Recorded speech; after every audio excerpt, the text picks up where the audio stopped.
Hola, ¿qué tal? Nueva cuenta.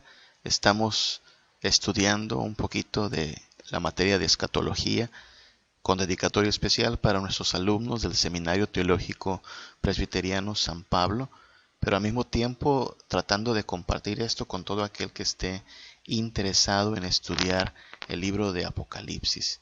Hoy vamos a comenzar con un estudio que podrá extenderse en al menos 4 partes, que podríamos resumirlo en 12 lecciones del libro de Apocalipsis. No es un panorama, no es un estudio del libro completo ni versículo por versículo, sino apenas un análisis de 12 aspectos fundamentales de este libro. Eh, Muchos otros recursos pueden darle un panorama más a fondo, más detallado. En algún momento le puedo recomendar algunos libros, pero este es apenas un esbozo de 12 lecciones, 12 principales ideas del libro de Apocalipsis.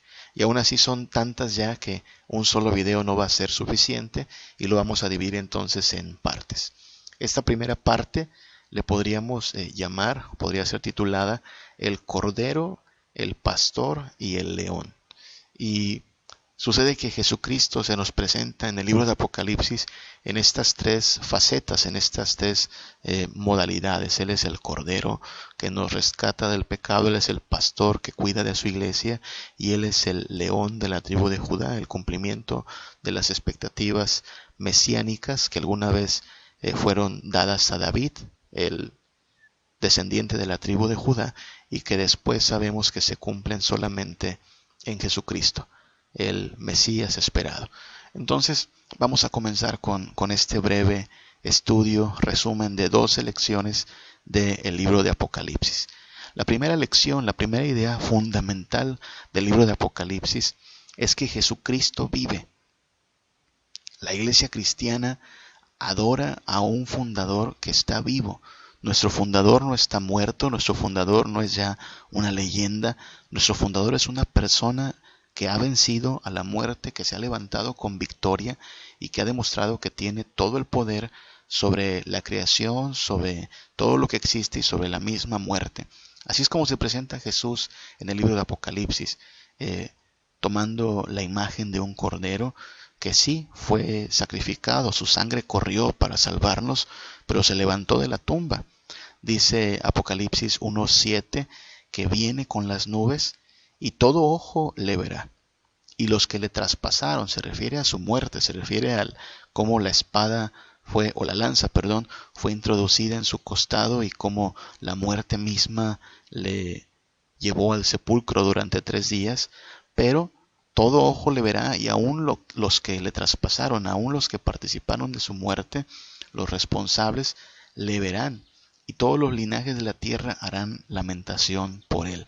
Cuando la Biblia habla de los linajes de la tierra, aquí en Apocalipsis, no se refiere a los creyentes no son identificados de esta manera, los creyentes son llamados los santos, los sellados, los redimidos.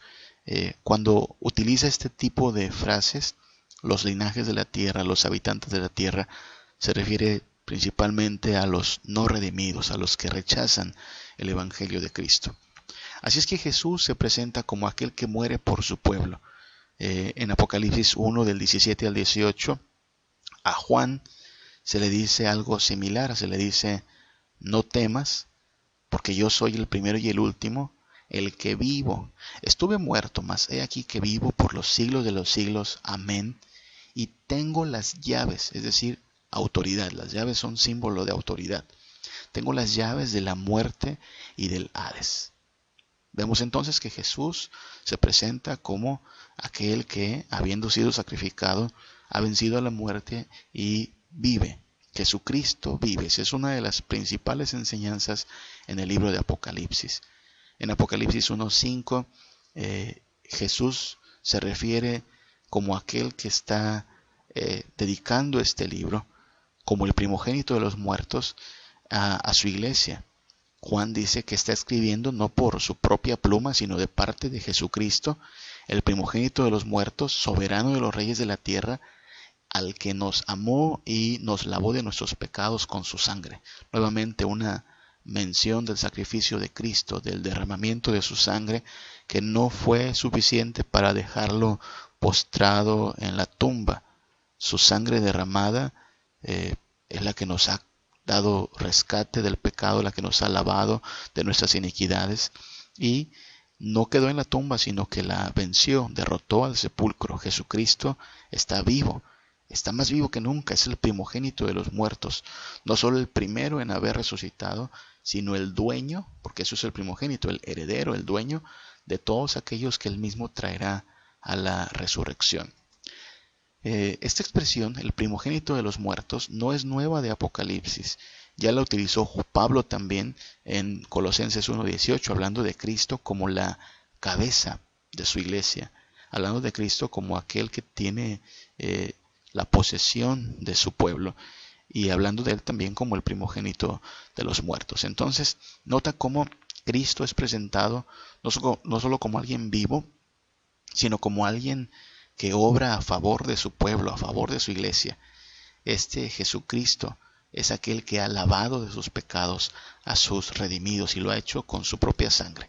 Y eso nos lleva a entender entonces que en Apocalipsis vemos la revelación de Jesucristo a sus siervos. Él es el rey que escribe a sus siervos, pero es la revelación de Jesucristo diciéndonos que está vivo, celebrando su victoria y su dominio sobre la muerte, y asegurando entonces que la iglesia, aquella que es su cuerpo, está a salvo. No importa cuánto le persigan, no importa cuánto le menosprecien, esta iglesia está a salvo, porque su Señor está vivo y la cuida.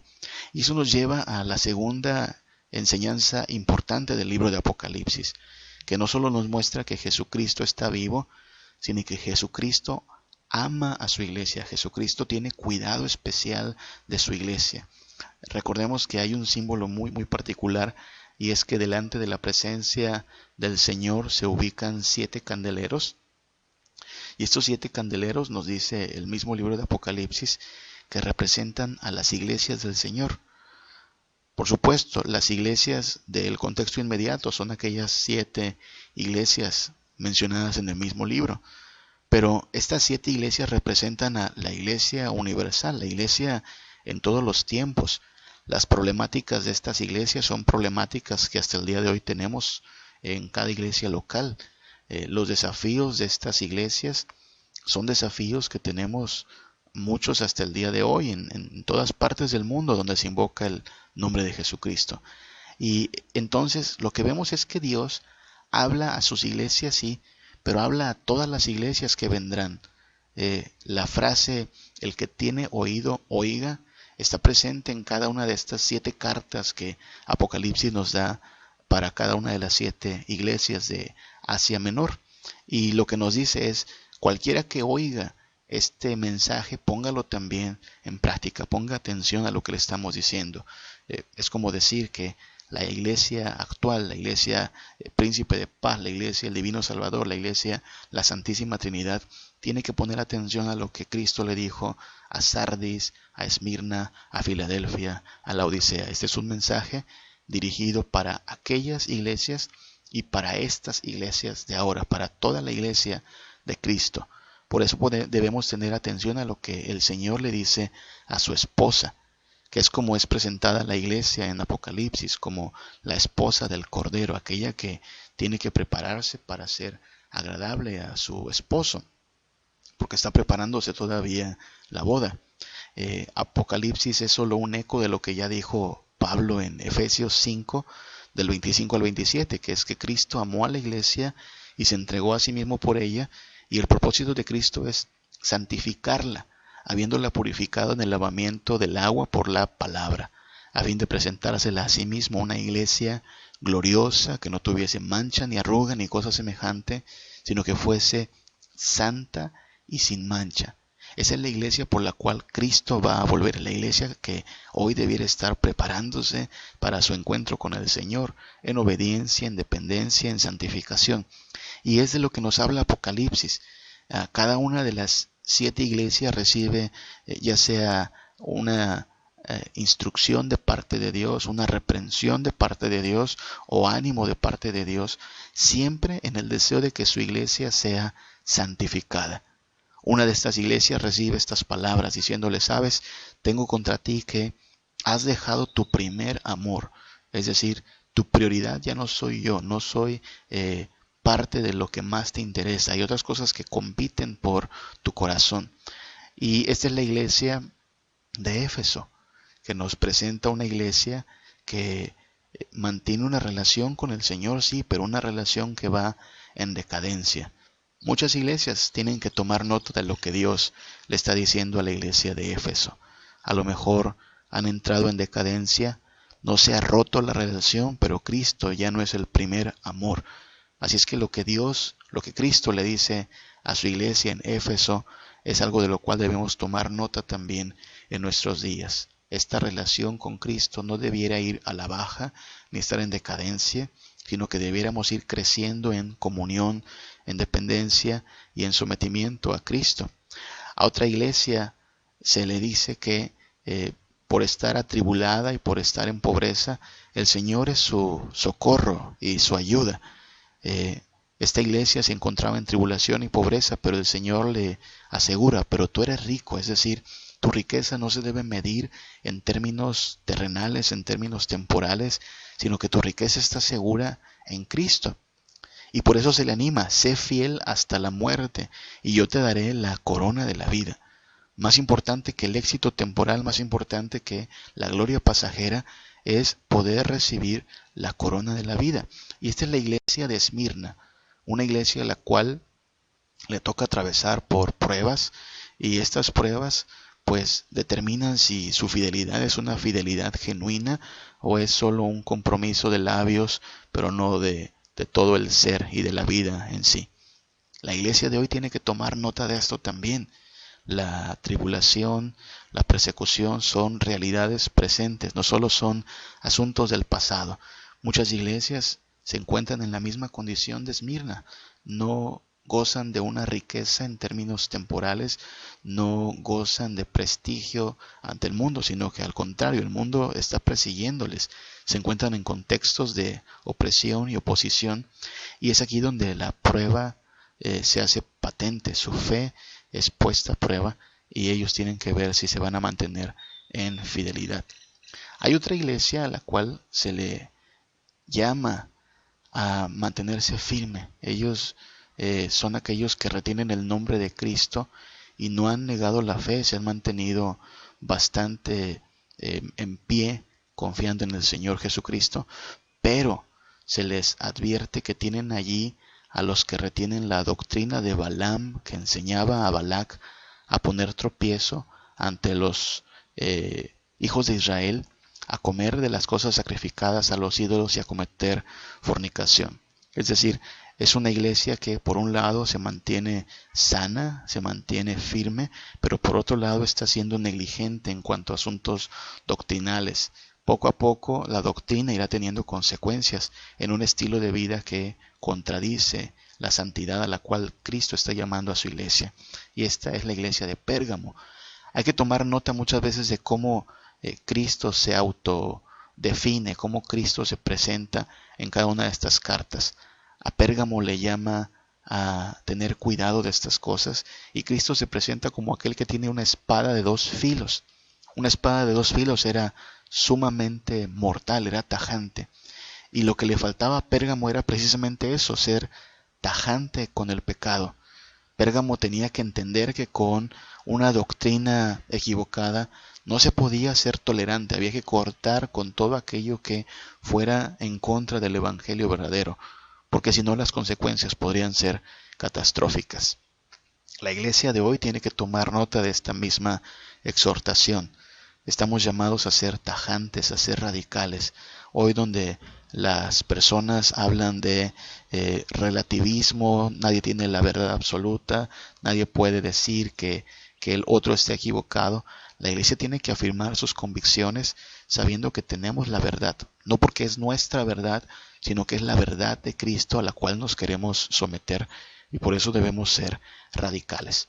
A otra iglesia se le elogian sus obras, su amor, su fe, su servicio, su paciencia, tantas cosas buenas. Sus obras postreras llegan a ser incluso mejores que las primeras, pero Hay un pero también, y el pero aquí es que tolera a esta mujer, Jezabel. Nuevamente, recuerda que las personas también son simbólicas. Jezabel ya hace mucho que se murió, fue la esposa de aquel eh, rey descuidado llamado Acab, que se casó con esta mujer pagana y que terminó seduciendo al pueblo de Israel llevándole tras los ídolos. Pues aquí se le dice a esta iglesia que tolera a Jezabel, que se dice ser profetisa, pero que en realidad enseña y seduce a sus siervos a fornicar y a comer cosas sacrificadas a los ídolos. Esta Jezabel entonces lo que representa en el libro de Apocalipsis es el coqueteo de la mundanalidad.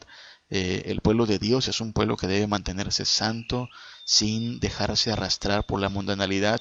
Y Tiatira es advertida, estás tolerando a esa mujer, estás tolerando esa seducción de la cual deberías apartarte. La iglesia contemporánea está en la misma situación. Debiéramos tomar la misma advertencia que se le hace a Tiatira como una advertencia para nosotros mismos. La mundanalidad nos rodea, la vanagloria de la vida, los deseos de la carne, son cosas de las cuales debiéramos cuidarnos en vez de amoldarnos. Aquella sentencia de Jesús que dice la carne es débil, no es un permiso para pecar, sino que es una advertencia para no pecar. Así es que debemos tener cuidado de estas cosas también nosotros en el presente. Hay una iglesia a la que incluso se les dicen palabras muy tajantes. En Apocalipsis 3:1 a esta iglesia se le dice: yo conozco tus obras, que tienes nombre de que vives, pero estás muerto. Son palabras muy duras, muy directas. Tienes nombre de vivo, pero estás muerto en realidad.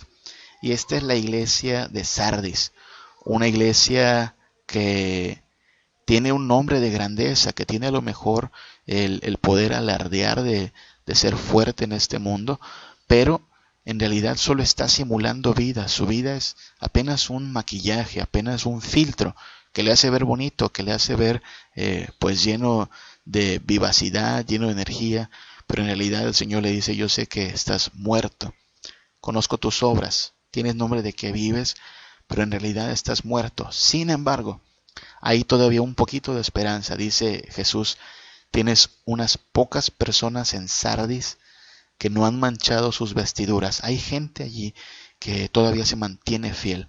Hay gente que, a pesar de estar en una iglesia tan anómala, se mantiene en santidad.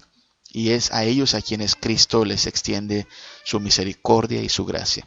Es decir, la santidad no es un maquillaje, la santidad no es algo de lo cual debamos portar como si fuera una especie de disfraz, algo que nos podamos poner como una especie de filtro.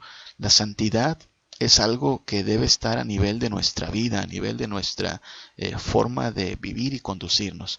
La iglesia está llamada a eso, no a maquillarse de santidad, no a hacer una simulación de compromiso con Cristo, sino a vivir en verdadera dependencia y sumisión a su Señor.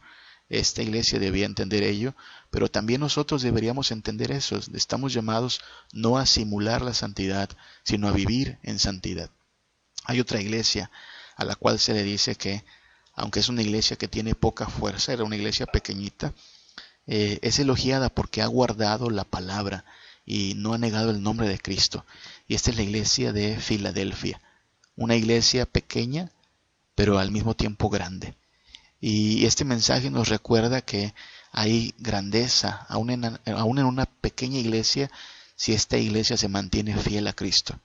Y es un mensaje para la iglesia contemporánea. La iglesia de nuestros días a lo mejor está a veces entusiasmada por los números, por tener grandes locales, por tener muchos recursos, por tener cada vez más complejos métodos y sistemas y organizaciones.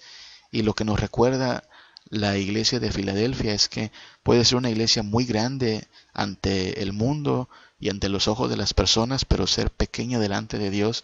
Y por el contrario, puede ser una iglesia pequeña ante el mundo, pequeña en términos terrenales, pero grande, porque el Señor te estima por tu fidelidad y por tu permanencia en la palabra de Dios.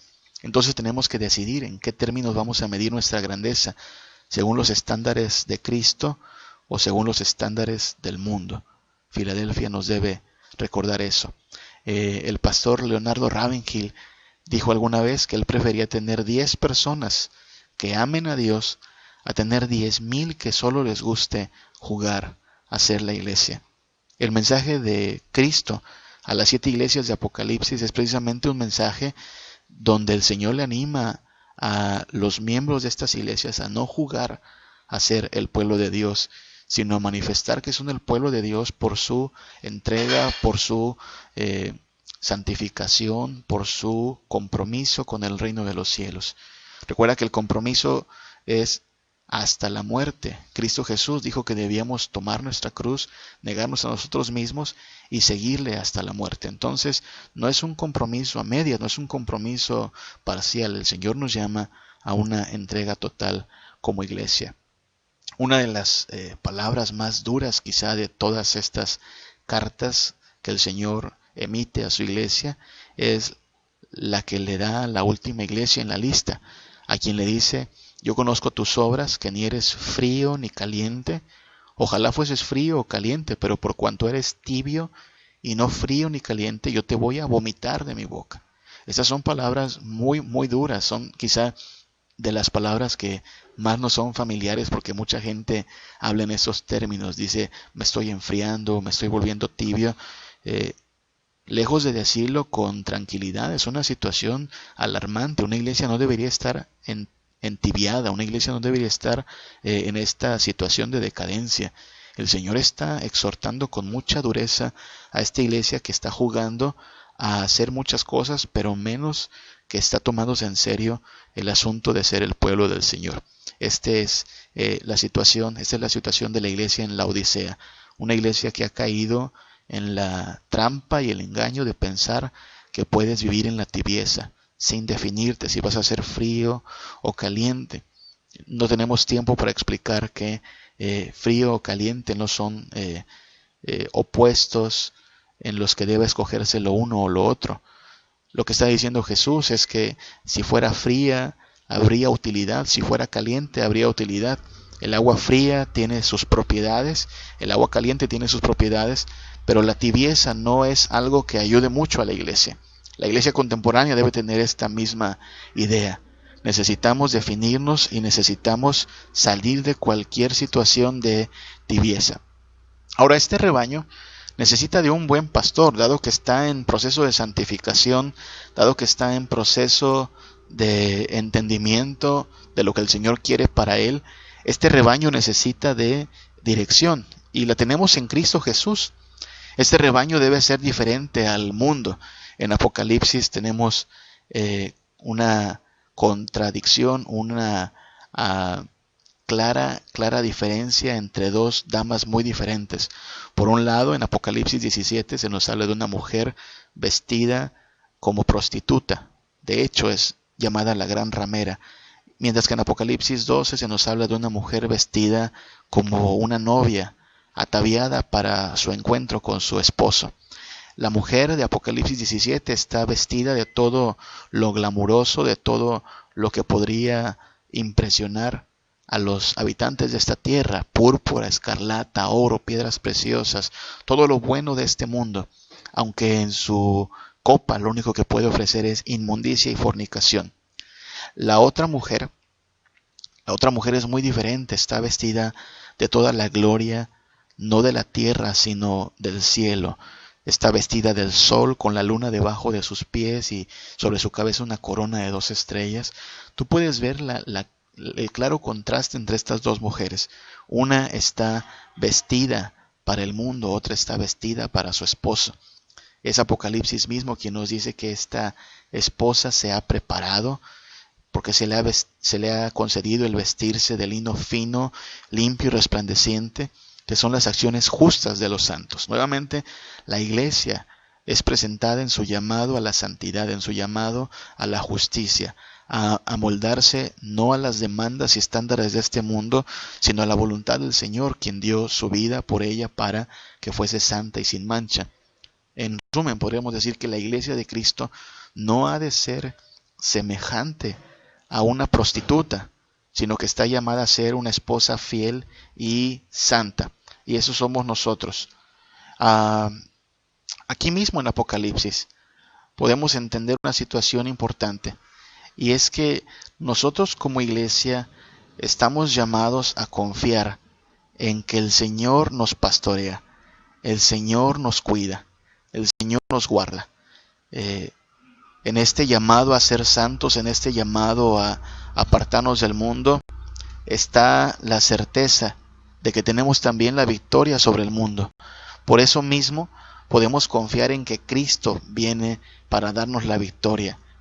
Estamos llamados a ser la iglesia santa, y en esta misma santidad estamos animados a confiar en que nuestro buen Salvador mira por nosotros, nos guarda del mal y nos llevará a buen destino. Porque Jesús es un pastor perseverante. Él no se va a rendir con su iglesia. Él no va a tirar la toalla. Él no nos va a abandonar. Él está con nosotros. Él gobierna a favor de su pueblo. Jesús es perseverante con su pueblo. Y una tercera y última lección que tomaremos este día acerca de Apocalipsis es que Jesucristo gobierna y tiene control de todas las cosas. Jesucristo tiene todo bajo su control. En Apocalipsis vemos que hay un trono y que ese trono no está vacante. Ese trono ya tiene quien lo ocupe, es el todo soberano Dios. Y con el único que está dispuesto a compartir toda esa gloria es con el Hijo, el Cordero, sin mancha, al que se le atribuyen la misma gloria, la misma autoridad y la misma adoración que al Padre. Es Cristo quien está gobernando a la diestra de Dios, Cristo quien es coronado como el Rey de Reyes y Señor de Señores. En Apocalipsis se nos muestra un rollo. Este rollo o libro está sellado, está asegurado con 7 sellos, y nadie lo puede abrir hasta que llega el Cordero, el Hijo de Dios. Hay que considerar este mensaje del rollo sellado. Usted ha asistido a lo mejor a algún evento de inauguración de algún negocio, de alguna tienda, y usted puede ver que hay todo un ritual para la inauguración. Hay un listón que debe ser cortado, y nada pasa hasta que alguien corte ese listón. A lo mejor hay una fiesta preparada, a lo mejor hay una reunión de amistades, pero no da inicio la fiesta, no da inicio el banquete sin que se corte el listón. Pues bien, eso es lo que tenemos aquí en Apocalipsis. El libro de la historia, el libro del drama, ahí está, pero está sellado.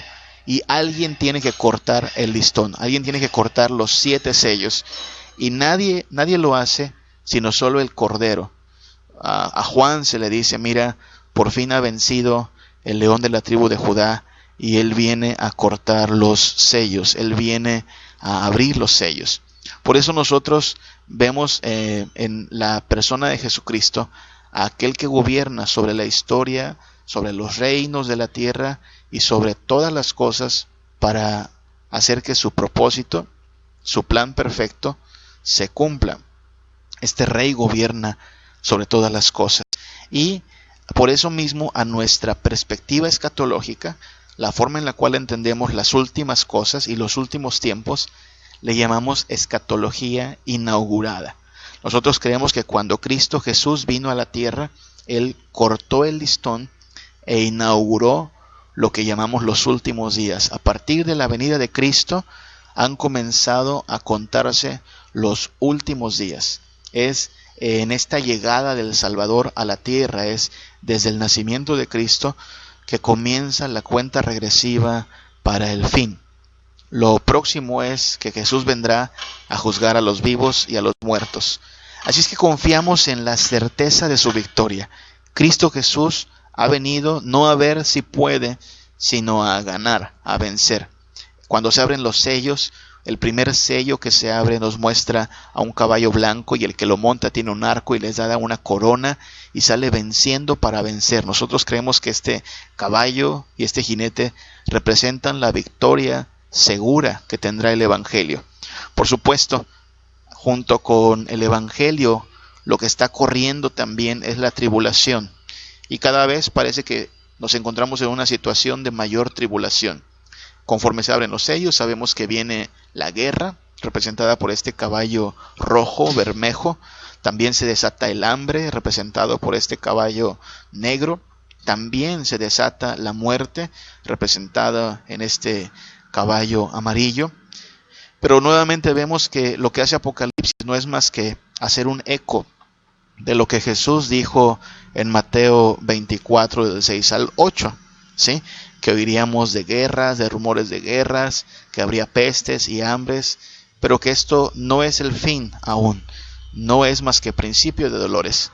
Lo que vemos es que en Apocalipsis hay un desarrollo del Evangelio y hay un desarrollo también de la tribulación.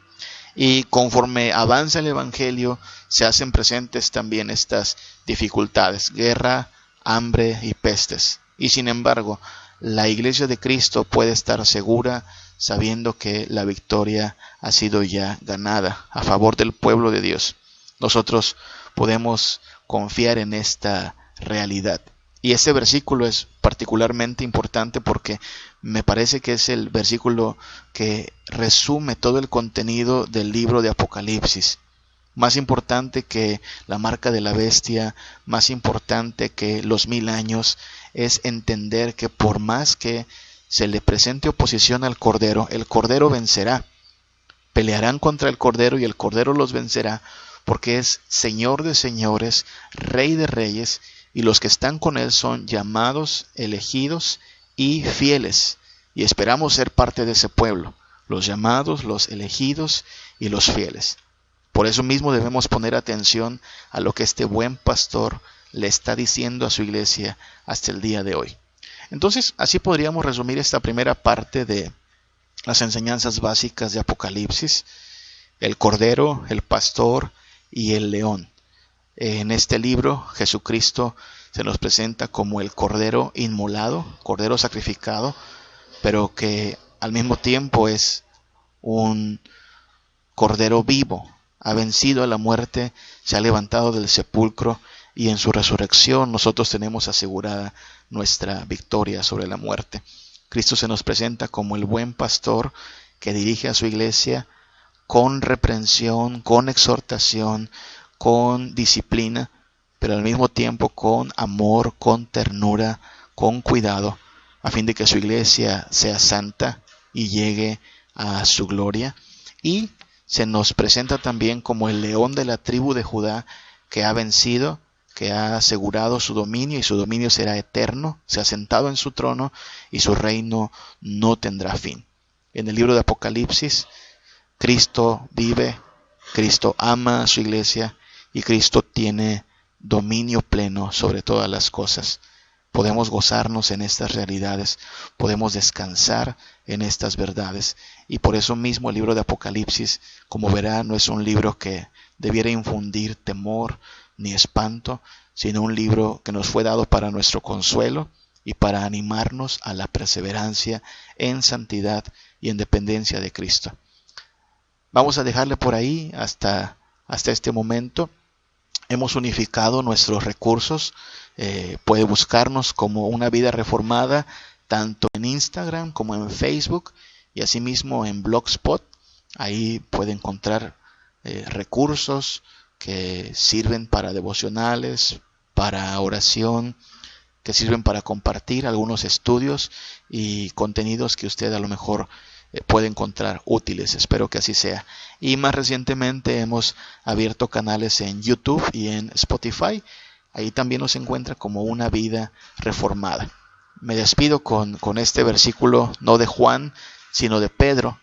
El apóstol Pedro nos dice también que el fin de todas las cosas se acerca y que debemos ser sobrios y velad en oración.